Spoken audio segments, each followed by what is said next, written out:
C'est officiel, ça vient de tomber, le Pentagone envisage de réduire ses troupes au sein du golfe Persique. Et oui, car comme tu peux le voir juste ici d'après un article du Washington Post, le Pentagone envisagerait de réduire sa présence militaire dans le golfe une fois la guerre terminée. Comme on le sait tous, depuis des années, les alliés du Golfe dépendent d'une présence militaire américaine, dans le but tout simplement d'assurer leur défense. Le problème ici, c'est que si les États-Unis réduisent leurs troupes, plusieurs États du Golfe se retrouveraient dans l'incapacité de se défendre seuls, raison pour laquelle il serait potentiellement envisageable pour ces États, notamment de s'associer à d'autres puissances. Et la question qu'on doit se poser ici, pourquoi le Pentagone reconsidère-t-il sa présence dans le Golfe? Et ici, l'une des raisons principales, c'est les dégâts causés sur leur base. Car pendant le conflit, des bases américaines ont été attaquées, ce qui a causé de nombreux dégâts au sein de celles-ci. Que ce soit des infrastructures de communication, des logements ou bien encore des hangars.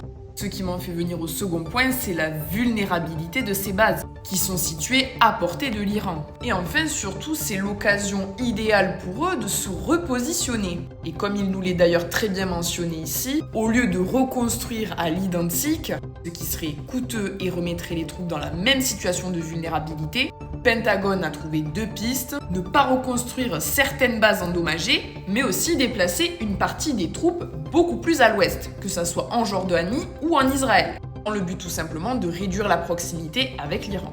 Pour le moment, cette décision n'est pas formelle, mais c'est une option envisagée au sein du Pentagone. Et donc, quoi qu'il en soit, avant d'avoir plus de news, je serais curieuse d'avoir ton avis, alors n'hésite pas à me le dire en commentaire. Et bien sûr, pense bien à t'abonner pour avoir plus de news.